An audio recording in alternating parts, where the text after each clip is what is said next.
everyone, it's Alice and welcome to this week's episode of Book Chat.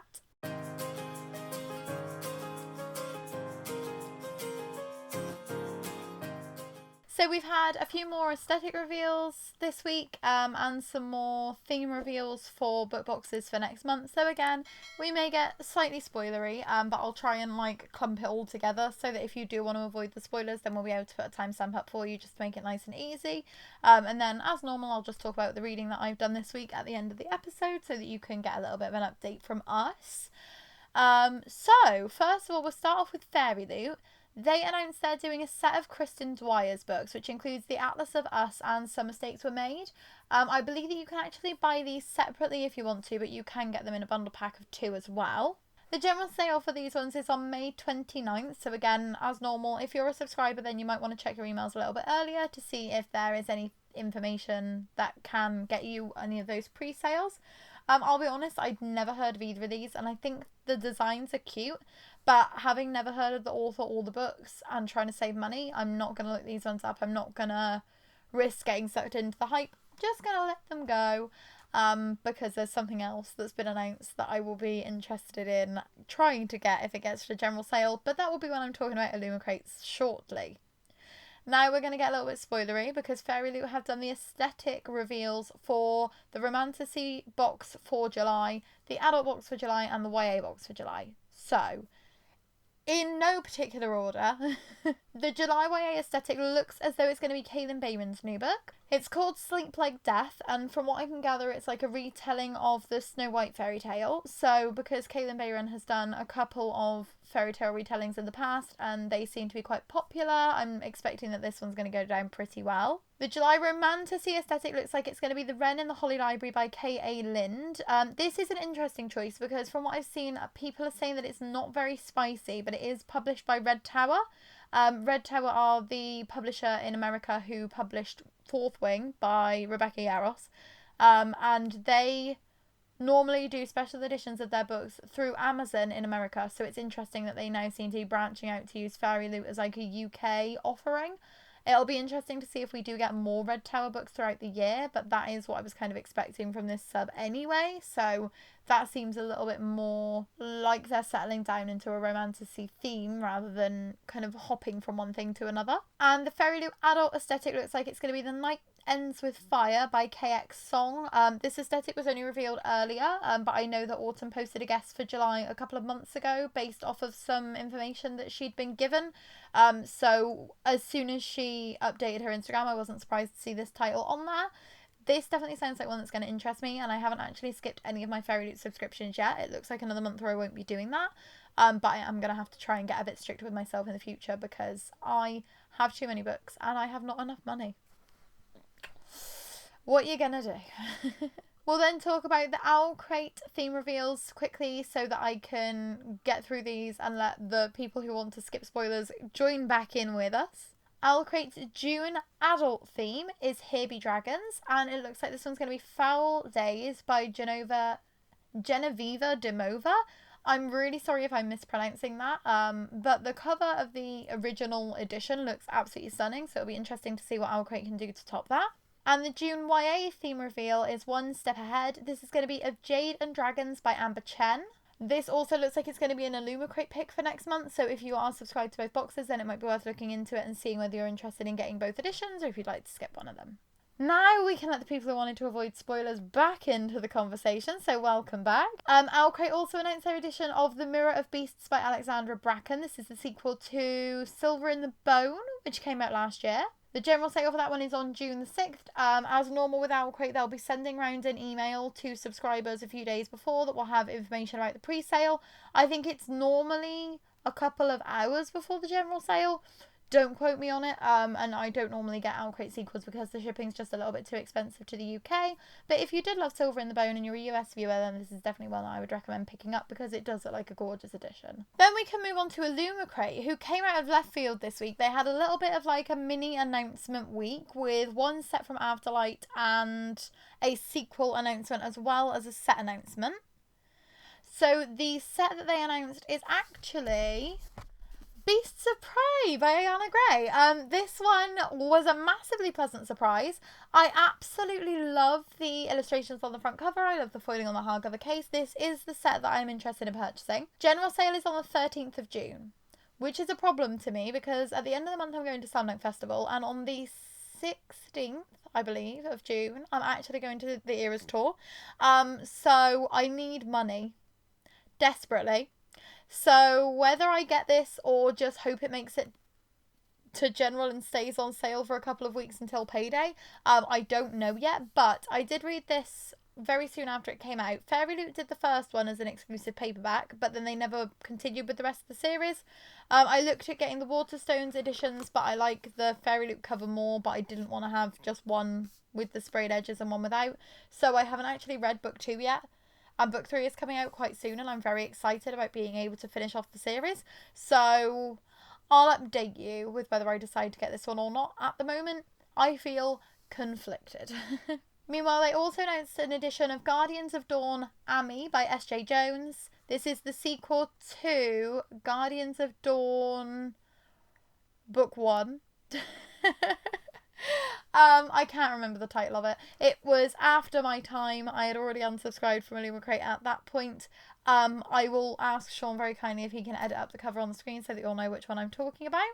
But general sale for Ami is on June 27th, so if you were a fan of the first book in the Guardians of Dawn series, then it'll be worth picking up the second one.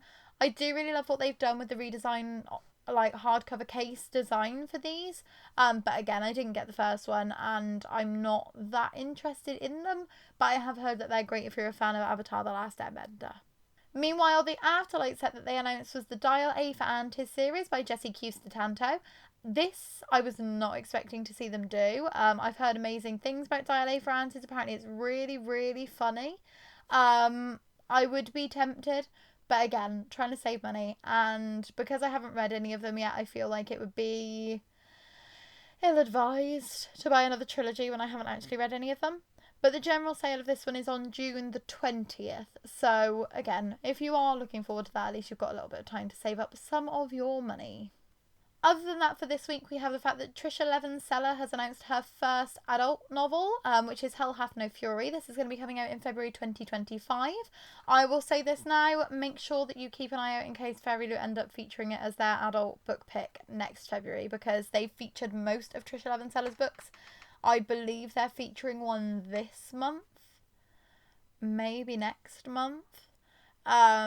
And they've did a special edition set of The Daughter of the Pirate King duology as well, so I wouldn't be too surprised to see this pop up. Christopher Paolini has also announced that he's releasing a deluxe edition of Murtar, and that'll be out this fall. No specific date on that one, but it's got very fancy stenciled edges and it looks pretty cool.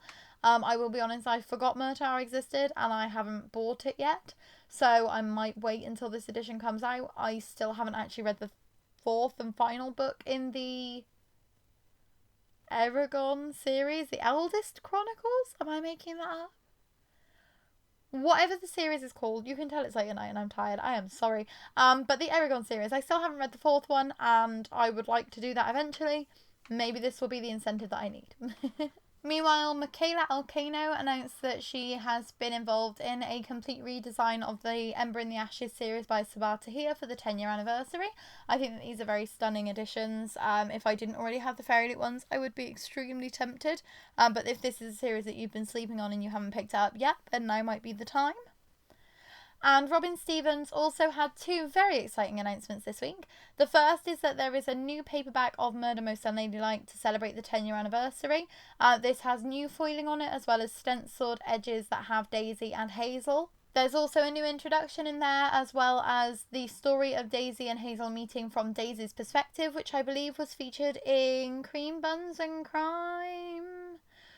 Don't quote me on that, it might be the other short story collection, Once Upon a Crime, but it has been released before but never bound up into a copy of Murder Most Unladylike, so I think that's a nice little addition for new readers to this series. And she's also announced that she's going to be releasing her first puzzle book later in the year. The Most Unladylike puzzle book will be publishing on the September 26th, and this is very cool because it's got like a reversible, flippable cover, so you can get a Ministry of Unladylike Activity on one side and Murder Most Unladylike on the other side, so I'm assuming there'll be different puzzles depending on which side you're using. It's quite a nice, unique little idea for a puzzle book, and definitely one that I'm going to be looking at picking up so that I can enjoy it myself, not even my children, just for me. So that is all the bookish news for this week. So let us move on to talking about the reading that I've done. And I've actually finished a book. Is it House of Flame and Shadow? No. I finished a chapter of that. But we've had a heat wave here in the UK and my children hate fun. And they hate the idea of doing anything apart from being loud and not sleeping while it's hot. So... It has been a week here in the Bumbling Blogger household. It is midnight as we film this because we've only just managed to get the children to sleep, and you can tell we're getting a little bit ropey, but we're getting through. We will survive. We are not thriving currently, but we are surviving just about a little bit. But the book I have finished is Altered by A.D. Croucher, and as I mentioned last week, I don't have a physical copy of Altered. It was on my Kindle, so I'm holding up the sequel over here, which I have not started yet. Don't even test me by asking if I've done that. I ended up giving Altered 4 stars. I think it's more like a 3.5 and I've just rounded it up. I'm being a bit generous because I did find it very gripping. It's not the most fleshed out story. It does read like quite solid YA. Almost to the point where if the characters were a little bit younger and weren't doing such kind of crazy things, that it could read like a middle grade because it's very straight to the point. It's very action packed. There's not many lulls or peaks and troughs. It's just kind of action, action, action. I liked the way that the story developed because, as I mentioned last week, there's a character called Reese. The episode, it does feel like a TV show, to be fair. It is very picturesque. It's very animated in my head. The novel starts with Reese actually stealing a car. And in the boot of the car, there is a body of his ex-girlfriend's current boyfriend. And so he freaks out a little bit. And he recovered from an illness that was supposed to kill him when he was younger because he went through this kind of... preliminary scientific testing, and it's actually given him the ability to read people's minds. So he goes to the doctor who helped him, basically wants them to say that he's been with them all day so that he's got an alibi so that they know that he didn't commit this murder.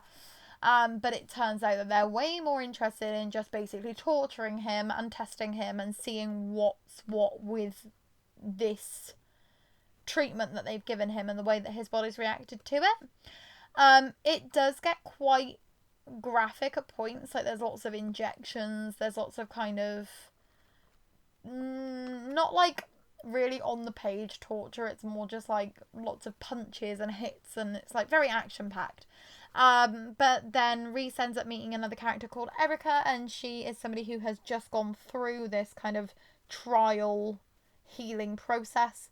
And he ends up deciding to trust her and see whether she can like help him, and both of them can escape from the scientific lab where they're being tested on. The sequel is going to be following Reese and Erica on the next stage of their journey, and I'm quite excited, to be honest. It left in a place where I'd feel satisfied if it was just standalone, but I'm excited to see what happens with the rest of the world. I'm hoping this one doesn't leave on too much of a cliffhanger because it is only a duology at the moment. There is no third book that I can find, and I can't actually see whether A.D. Croucher is still writing at the moment. There's nothing really on their Goodreads, but I will let you know when I finally pick this up, which should be over the next kind of week or so, how I'm feeling about it when I get to it. I also made quite a bit of progress on The Year I Met My Brain.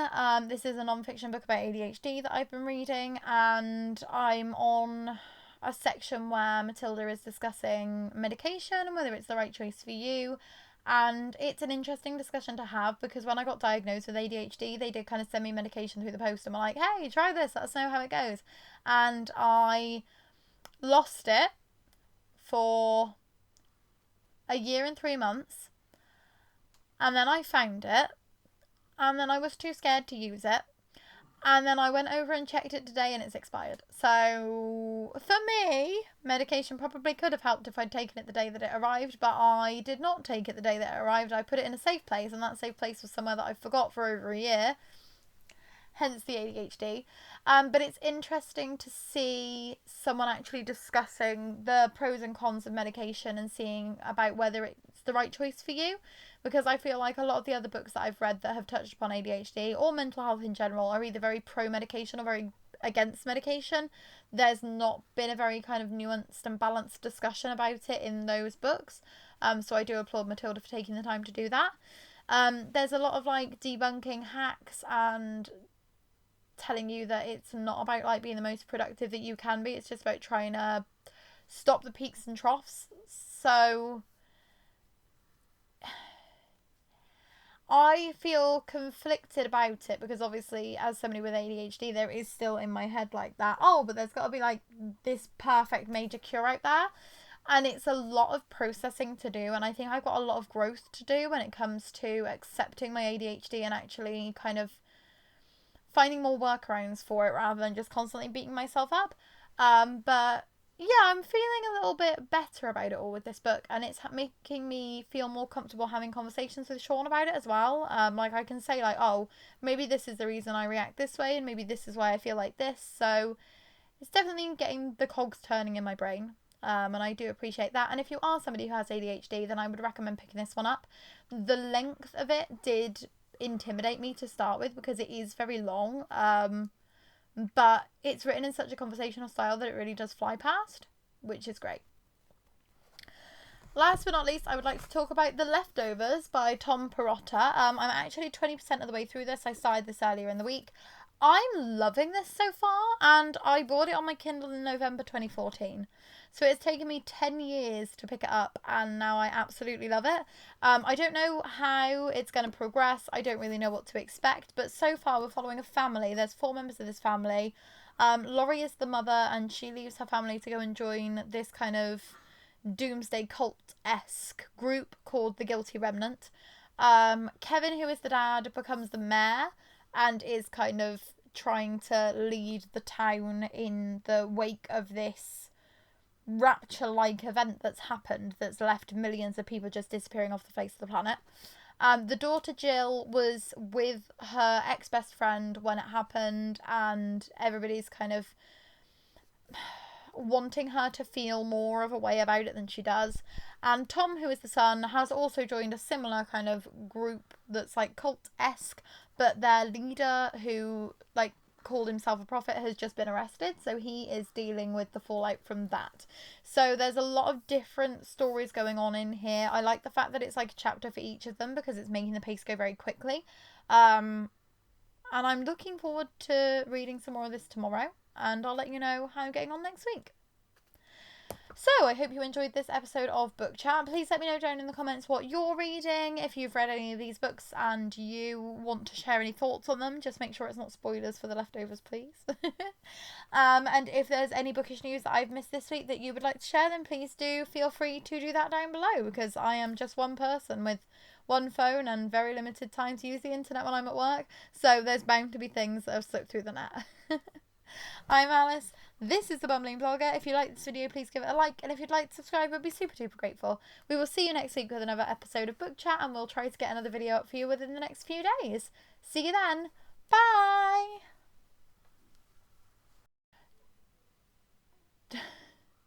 It just did the thing when it like flips up and down. You know, when you turn it. Yeah, it must be in like such an angle that it's like halfway. No, it's fine. It's only done it the once. It was just funny to watch. Because all of a sudden I was upside down.